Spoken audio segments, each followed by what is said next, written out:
오늘의 시대는 접속의 시대, 소통의 시대입니다. 그래서 내가 원하는 곳에 접속만 하면 마음껏 정보를 얻을 수 있고 마음껏 소통할 수 있습니다. 근데 내가 들어가고 싶다고, 내가 접속하고 싶다고 다 되는 것이 아닙니다. 우리가 집에까지는 왔지만 집 안으로 들어가기 위해서는 비밀번호를 눌러야 들어갑니다. 어떤 건물까지는 갔지만 그 건물 안으로 들어가기 위해서는 비밀번호를 눌러야 됩니다. 사이버상에 아무리 좋은 정보가 있고 유익한 정보가 있더라도 그 더 깊은 세계로 들어가기 위해서는 아이디와 비밀번호를 넣어야 접속할 수가 있습니다. 내 통장에 있는 돈을 내가 출금할 때도 아니면 송금할 때도 비밀번호를 눌러야 됩니다. 천국도 아무나 들어가는 것이 아닙니다. 모든 사람을 위하여 천국이 준비되었지만 천국에 접속해야 되고 천국의 비밀번호를 알아야 됩니다. 천국에 접속하는 시크릿 코드는 바로 예수 그리스도입니다. 천국은 예수 그리스도를 통하여 예수 그리스도의 이름으로만 들어갈 수 있습니다. 요한복음 3장 16절에 보면 하나님이 세상을 이처럼 사랑하사 독생자를 주셨으니 이는 그를 믿는 자마다 멸망치 않고 영생을 얻게 하려 하심이라. 사도행전 2장 21절도 누구든지 주의 이름을 부르는 자는 구원을 얻으리라. 예수님만 믿으면 구원을 얻고 천국을 얻을 수 있습니다. 그런데 우리가 예수 믿고 곧바로 천국 가면 얼마나 좋겠습니까? 문제는 하나님이 부르시는 그날까지 이 세상을 살아내어야 합니다. 세상에서 고난도 이겨야 되고 질병도 이겨야 되고 사탄마귀의 어둠의 권세도 이겨야 되고 이 세상의 악으로부터 구원을 받아야 돼요. 그 더 나아가서 하나님의 복도 받아야 됩니다. 행복하게 살아야 됩니다. 하나님의 자녀답게 천국의 삶을 누려야 됩니다. 이 성경에 보면 은혜의 방에 들어가는 비밀번호, 축복의 방에 들어가는 비밀번호, 장수와 이 땅에서 잘 되는 비밀번호, 행복의 방에 들어가는 번호, 기도응답의 방법, 인간관계에 성공하는 비밀번호, 시크릿 코드들을 다 기록해 두었어요. 아주 구체적으로 알아듣기 쉽게 기록했어요. 그래서 매주일마다 시간마다 말씀으로 그 비밀을 가르쳐 주지 않습니까? 지난 시간에 하늘문을 여는 방법에 대해서 말씀드렸는데 여러분 기억이 나십니까? 고난의 때 하늘문이 열려요. 기도할 때 하늘문이 열립니다. 복음을 전할 때 하늘문이 열려요. 오늘 계속해서 하늘문이 열리는 비밀에 대해서 말씀을 드립니다.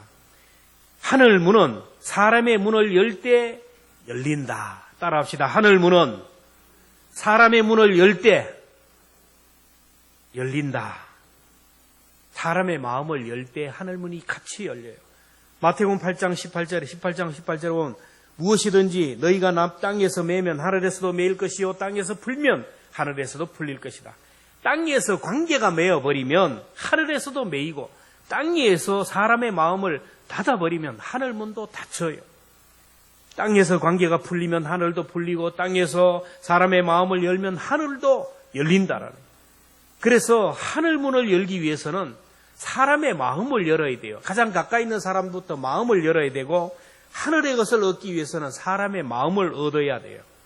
신앙생활을 우리가 사람들이 착각하고 있는데 수직적으로 하나님과의 관계만 생각해요. 나만 기도하고 하나님과의 관계만 생각하는데 옆에 사람이 상처를 받든 말든 시험이 들든 수평적인 건 관계는 생각하지 않고 수직적인 관계만 생각하는데 반쪽짜리 신앙입니다. 사람의 마음을 열면 하늘이 열리고 사람의 마음을 닫아버리면 하늘의 것을 닫히게 돼요. 그래서 보면 인간관계가 좋은 사람들이 뭘 하든지 간에 잘 되는 것을 보게 됩니다. 보면 재능도 좋고 능력도 있고 열심히 기도도 하고 열심히 노력을 하는데 일이 잘 풀리지 않는 사람이 있어요. 이런 사람은 관계를 한번 돌아봐야 돼요. 그런데 사람의 마음의 문을 여는 방법이 뭡니까? 그것이 바로 감사입니다. 감사. 가족들의 마음을 얻으면 성도들의 마음을 얻으면 하늘 문이 열리는데 그 마음을 얻는 방법은 감사입니다. 사람들이 이제 인정을 받고 누구에게 존중을 받고 누가 나를 알아주고 감사를 표시하면 마음이 활짝 열리는 것을 보게 됩니다. 천국이 이루어지는 것을 보게 됩니다. 어느 날 사람들이 예수님께 와서 묻습니다. 주님, 하나님 나라 천국을 얘기하는데 천국이 어디에 있습니까? 그때 예수님이 말씀합니다. 누가복음 17장 20절 보면 하나님의 나라는 볼 수 있게 임하는 것이 아니요 또 여기 있다 저기 있다 있다 오도 못하리니 하나님의 나라는 너희 안에 있느니라. 너희 안에라는 말을 원어로 보면 엔토스 히문, 이거는 너희 가운데라는 거예요. 가운데. 당신과 나 사이에, 너와 너 사이에, 우리와 우리 사이에 하나님의 나라가 임한다라는 거예요.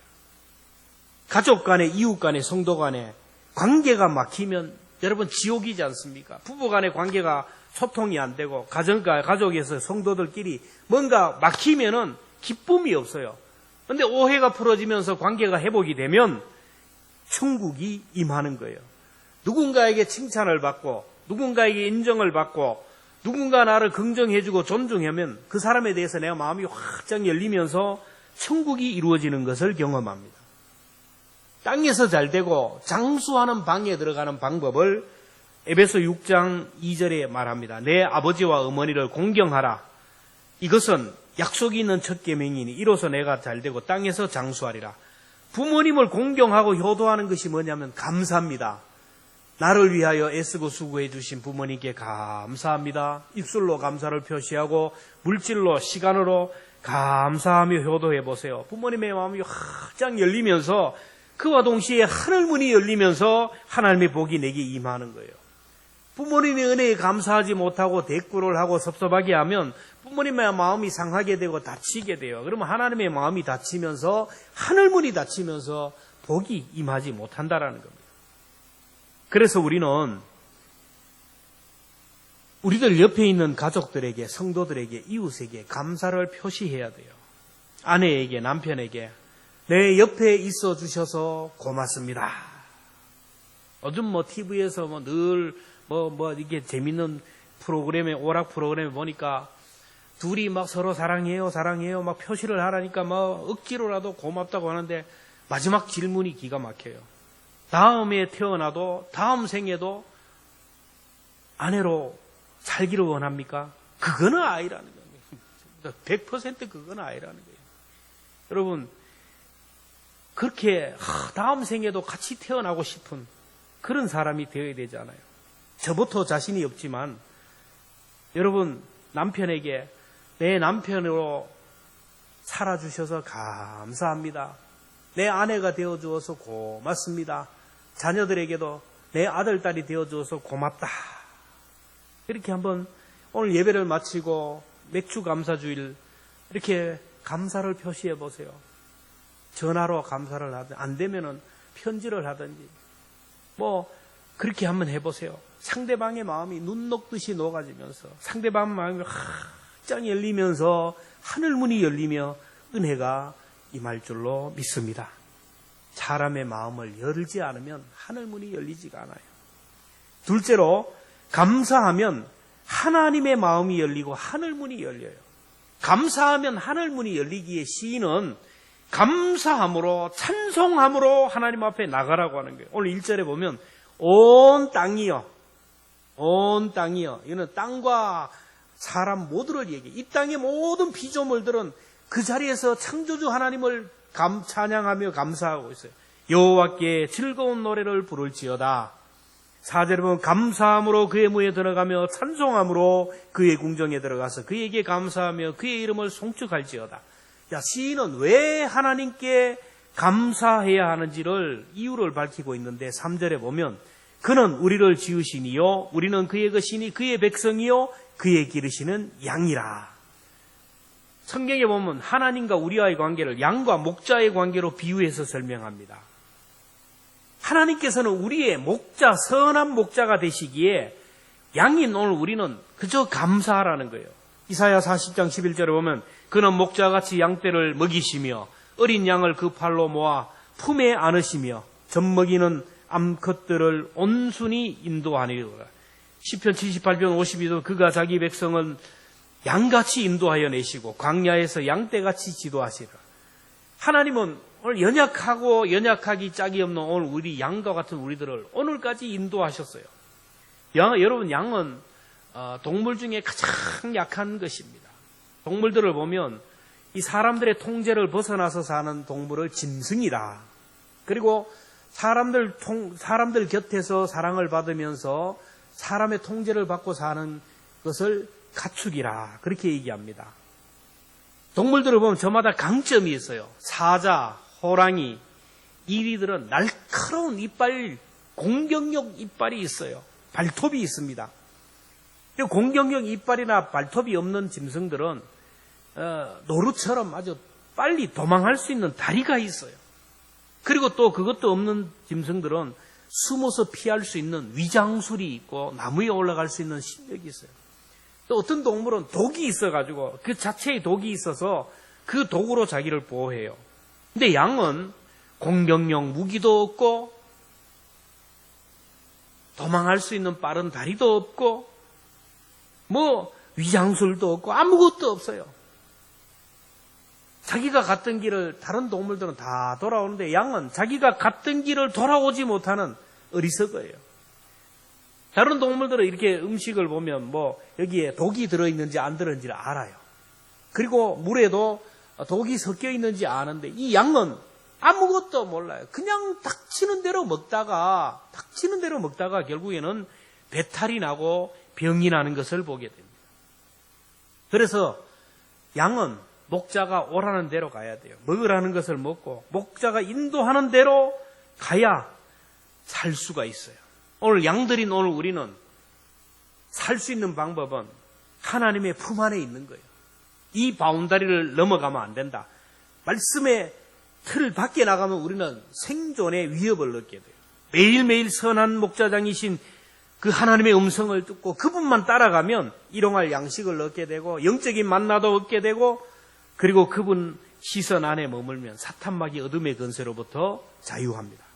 양과 같은 우리들이 해야 할 것은 목자에게 감사하는 것밖에 없다고 얘기합니다. 시편 79편 13절에 보면 우리는 그의 백성이요 그의 목장의 양이니 우리는 영원히 주께 감사하며 주의 영예를 대대에 전하리로다. 그러면 양이 어떻게 목자에게 감사할 수 있습니까? 구체적으로 양은 세 가지로 감사를 표현합니다. 첫째는 양은 양각 나팔로 하나님을 찬양하는 악기가 돼요. 양의 뿔 그림을 보면 알겠지만 양각 나팔이에요. 저기에다가 기름을 넣어서 가서 왕이나 선지자나 제사장들에게 기름을 부을 때 양각 나팔에 부어가지고 이렇게 부었어요. 그리고 여리고성을 돌 때 제사장들이 양각 나팔을 불 때에 성이 무너졌어요. 양각 나팔은 하나님을 찬양하는 나팔입니다. 그래서 이스라엘 백성들은 양각 나팔을 특별히 절기나 월삭이 되면 양각 나팔을 부는 그 모습이 나오잖아요. 불어댔어요. 이렇게 불고 이 양각 나팔을 불면서 찬양했습니다. 하나님의 양들인 우리가 하나님께 감사하는 것은 양각 나팔이 되어서 우리의 입술로 하나님을 찬양하고 우리 몸으로 온 삶으로 예배를 통하여 오늘도 찬양하는 것. 예배는 하나님께 감사하는 표시입니다. 우리들의 입술로 찬양하면 하늘문이 열려요. 바울과 실라가 감옥에 갇혔을 때 고난 가운데 있을 때도 찬양했어요. 사도행전 16장 23절에 보면 많이 친 후에 뇌를 맞았다는 것을 옥에 가두고 간수에게 명하여 든든히 지키라 하니 그가 이러한 명령을 받아 그들을 깊은 옥에 가두고 그 발을 착고에 든든히 채웠더니 한밤중에 바울과 실라가 기도하고 하나님을 찬송하며 제수들이 듣더라. 바울과 실라가 하나님을 찬송하자 어떤 일이 일어났습니까? 사도행전 16장 26절에 보면 이에 갑자기 큰 지진이 나고 옥토가 움직이고 문이 다 열리며 모든 사람의 메인 것이 다 벗겨진지라. 하늘문을 지으는 찬송은 내 하는 찬송이 다른 사람이 들려야 돼요. 바울과 실라가 기도하고 하나님을 찬송함에 제수들이 듣더라. 우리가 교회에서 찬송할 때 옆에 사람이 들릴 정도로 해야 돼요. 립싱크, 마스크도 했겠다.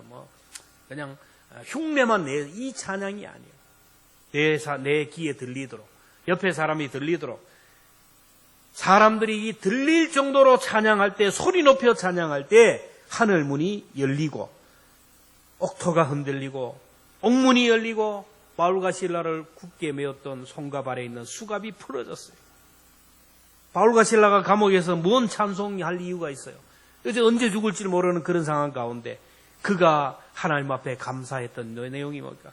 나 같은 죄인 구원하여 하나님의 자녀 삼아주시니 감사하고, 교회를 핍박하고 성도를 핍박하던 나는 그저 지옥에 떨어져도 마땅한데 나 같은 사람을 구원해 주시는 것도 감사한데, 이렇게 또 복음을 전하는 사역자가 되게 하시니 감사하고, 복음을 전하다가 감옥에 갇혀 핍박당하게 했으니 의를 위하여 핍박을 받는 자가 복이 있다고 했는데 그 복, 하늘의 상을 쌓아가게 하시니 감사합니다.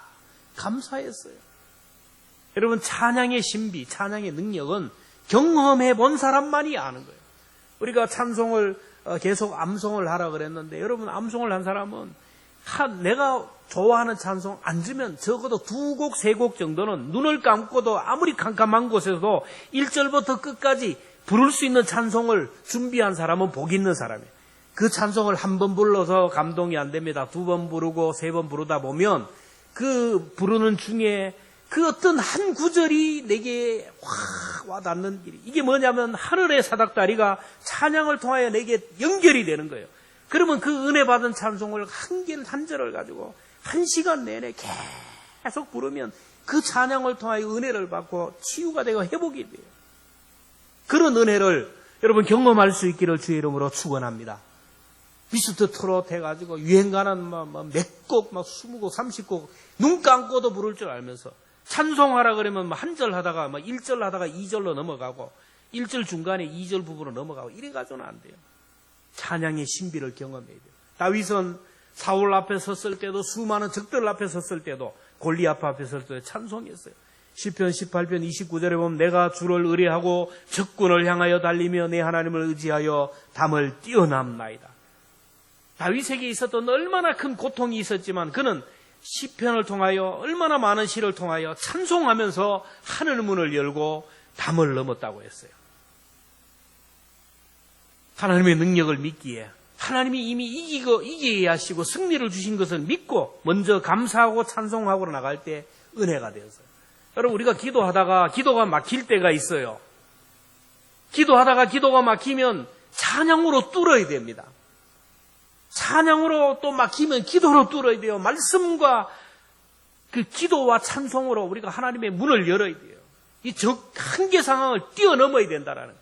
주여 주여 하다가 졸리면 그냥 싸가지 가지 말고 찬양으로 하늘 문을 열면, 하늘 문이 열리면 또 기도하게 되고, 기도하다가 찬송하게 되고, 이렇게 하나님과 사닥다리로 연결이 돼요.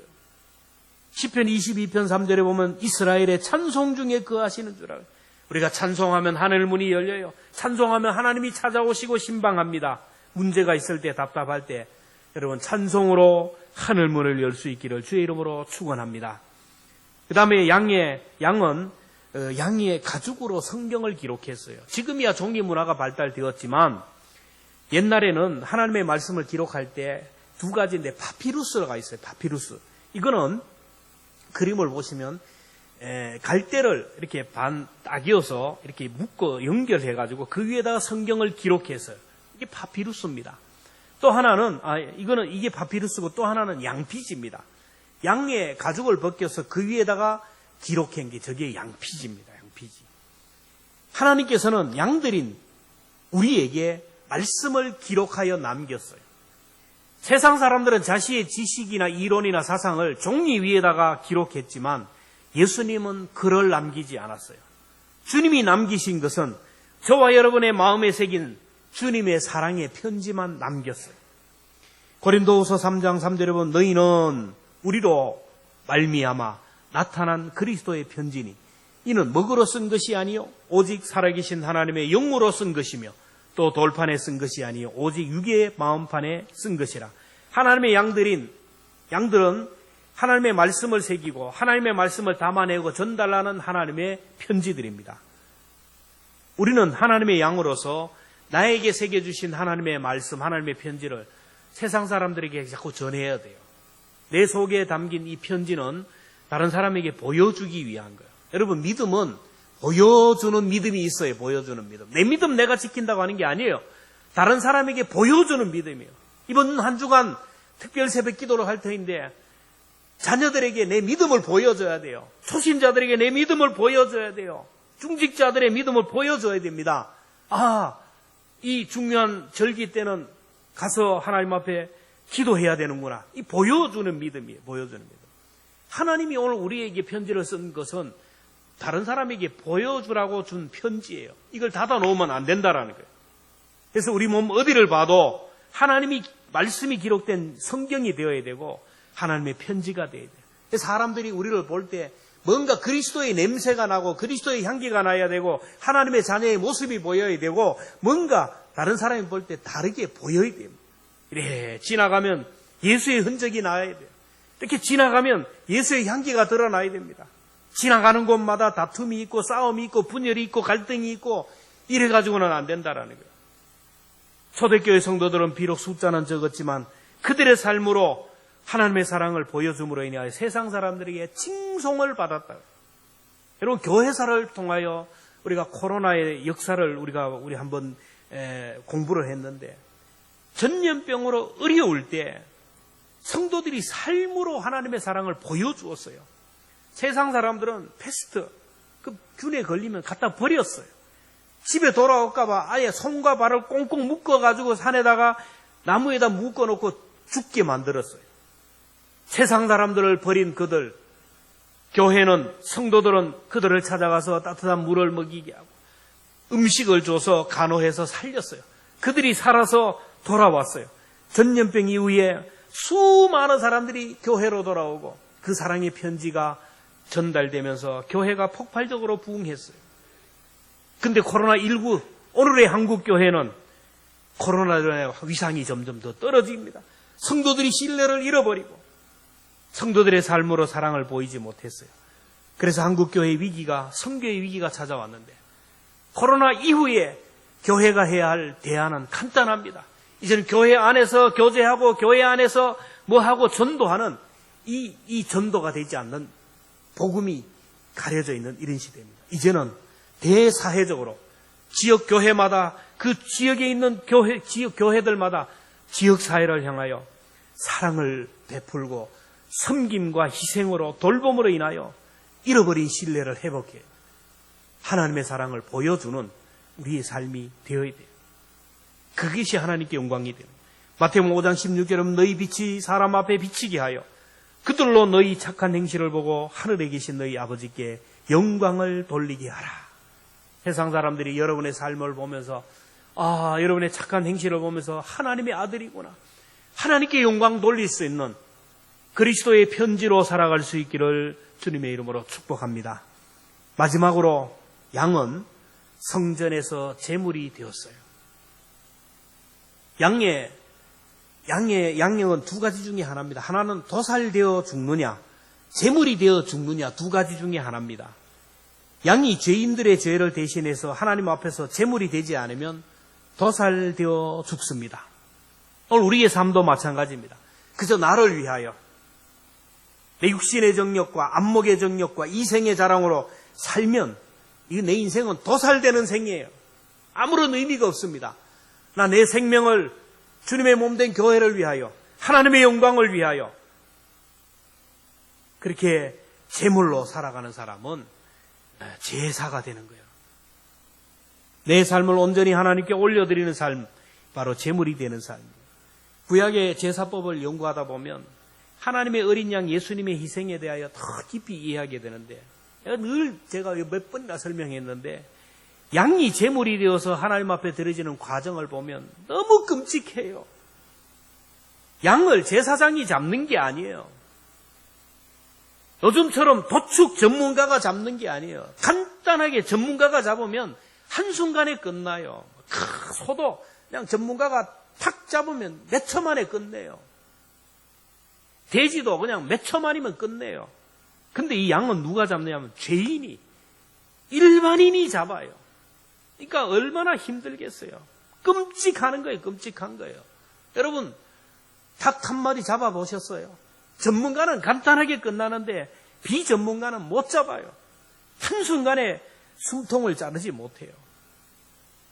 죄인이 이 양을 죽이는데 양이 얼마나 고통스럽겠어요. 얼마나 고통스럽겠어요. 한 칼에 끝내야 되는데 찌르고 또 찌르고 찌르고 아픈데 또 찌르고 얼마나 고통스럽겠어요. 근데 다른 짐승들은 죽으면서 꽥소리를 한다는데 양은 죽을 때 소리를 내지 않는다. 실제로 그걸 봤어요. 양은 칼로 목을 푹 찌르면 아무 소리를 안 낸대요. 그리고 이렇게 한번 쳐다본대요. 자기를 찌르는 그 사람을 쳐다보고 먹이를 숙이고 그렇게 죽는데요. 하나님의 어린 양 예수 그리스도가 십자가에서 그렇게 죽으셨다라는 거예요. 많은 사람들이 자기를 위해 죽는데 예수 그리스도를 위하여, 예수 그리스도가 자기들의 죄를 위하여 십자가에 죽는데 손가락질을 하고 침 뱉고 할 때도 주님은 그들을 향하여 원망하지 않아요. 저들을 용서해달라고. 몰라서 그렇습니다. 그 죄인들을 불쌍히 여기는 마음을 가지고 침묵하면서 그렇게 물과 피를 다 쏟으며 얼마나 비참하게 예수님이 십자가에 죽었어요. 목 한 번이면 탁 쳐버리면 끝나는데 두 손과 두 팔을 십자가에 달아가지고 죽을 때까지 달아놓는 거예요. 옆구리에 창을 찔러요. 고통스럽게 죄인들이 죽였어요. 그렇게 주님은 우리를 위하여 십자가에서 제물이 되어 죽으셨다는, 제물이 되어 그 핏값으로 저와 여러분을 사셨어요. 그리고 그 주님은 우리에게 얘기합니다. 이제 너희들이 또 다른 영혼들을 위하여 제물이 되어달라고. 사도 바울은 하나님 앞에 제물이 되어 살았어요. 고린도후서 4장 6절에 보면 전제와 같이 내가 벌써 부어지고 나의 떠날 시각이 가까웠도다. 이 전제라는 것은 다른 것이 아니고 제물이 죽었어요. 죽으면 그 피를 받아서 제단에 뿌리는 거예요. 지금 사도 바울은 일생을 그냥 희생하는, 피와 땀을 다 쏟는 삶을 살았다라는 거예요. 그래서 이제 마지막 그 남은 피가 제단에 뿌려지는 일만 남아, 이제 죽는 일만 남았다라는 거예요. 자기의 마지막 순교의 날이 가까웠음을 그가 깨닫고 그렇게 했어요. 사도 바울은 매 순간순간마다 자기 자신을 죽이며 살았고 오늘 우리들에게 이 제물이 되라고 해요. 갈라디아 2장 20절은 내가 그리스도와 함께 십자가에 못 박혔나니, 박힐 것이다가 아니에요. 박혔다. 내가 오늘 여기서 죽었다. 그런즉 이제는 내가 사는 것이 아니요 내 안에 그리스도께서 사시는 것이라. 이제 내가 육체 가운데 사는 것은 나를 사랑하사 나를 위하여 자기 자신을 버리신 하나님의 아들을 믿는 믿음 안에서 사는 거예요. 내가 제물이 되고 내가 죽으면 하늘 문이 열리고 하나님이 역사하신다는 걸 알았어요. 내가 제물이 되면 하늘에 상급이 쌓여가요. 내가 제물이 되어 죽으면 내 가정이 살고 내 자녀들이 살고 내 영혼이 살고 우리 교회가 살아나게 돼요. 내가 살면 소망이 없어요. 믿음의 가정에서 태어난 한 자매가 한 남자를 만났습니다. 그 남자와 믿지 않는 사람과 결혼할 수 없다고 그렇게 반대하지만 콩깍지에 끼어가지고 그 남자가 아니면 안 된다고 고집을 부려요. 그 남자를 전도해야 된다고 고집 부려서 결혼을 합니다. 결혼하자마자 문제가 생기기 시작합니다. 신앙적인 갈등으로 인해 어려움을 당해요. 여러분, 신앙적인 갈등 이게 힘든 거예요. 극복하기가 어렵습니다.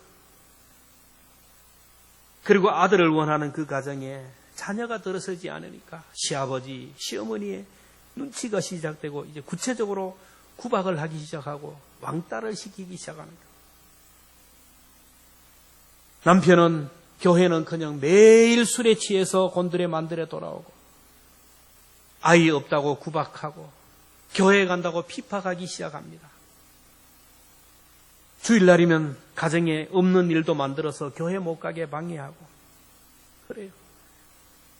다른 친구들은 주일날 부부가 함께 교회에 와서 찬양대도 교사도 함께 행복하게 봉사하는데 자기는 다투고 싸우고 불행한 삶이 시작되는 거예요. 교회 와서도 봉사하는데 다른 사람 보는 시선이 참 두렵습니다. 모두가 자기를 무시하는 것 같고 얕보는 것 같고 교회를 봉사하는데 기쁨이 없어요. 너무너무 창피해서 교회를 옮기고 싶지만은 또 그것도 마음대로 안 되고 이혼하려고 하니까 이혼해 주지도 않고 부모님이 반대하는 결혼을 했는데 이혼할 수도 없습니다. 너무너무 괴로워서 자살하려고 시도했지만 또 안 되는 거예요. 그러다 보니 몸도 마음도 지칠 대로 지치고 이제 마지막으로 하나님 앞에 가서 물어보고 인생을 끝내기로 작정하고 기도원에 올라갑니다.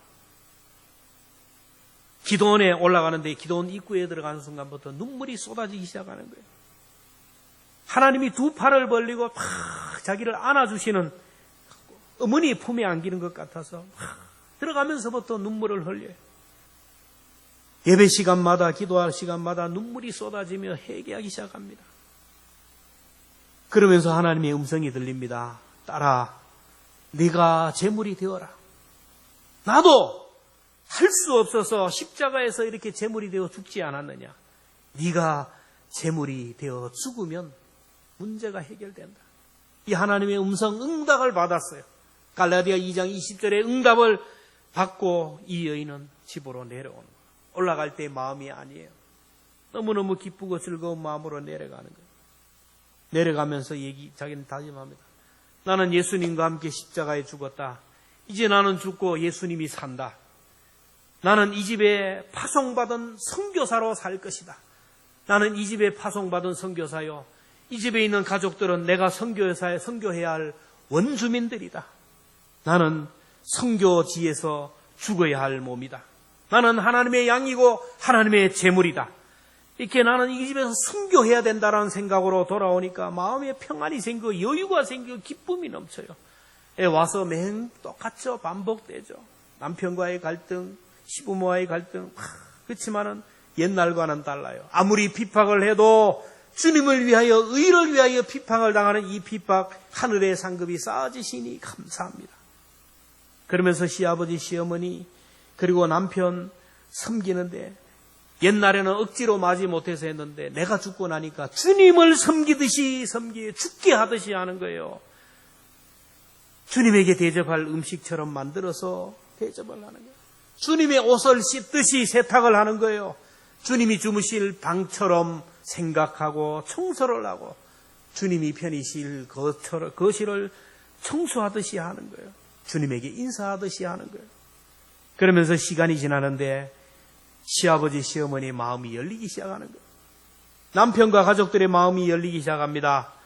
어느 날 시어머니가 교회 따라오더니 시아버지도 교회 따라오고 남편이 예수 믿기 시작하는 거예요. 얼마 후에 태의 문이 열려서 아이까지 들어오세요. 이 여인은 얘기합니다. 내가 그렇게 오랜 세월 노력해도 안 되던 것이 1년 내가 죽고 재물이 되니까 내 삶이 변하고 가족들이 변하고 내 가정이 변하였습니다.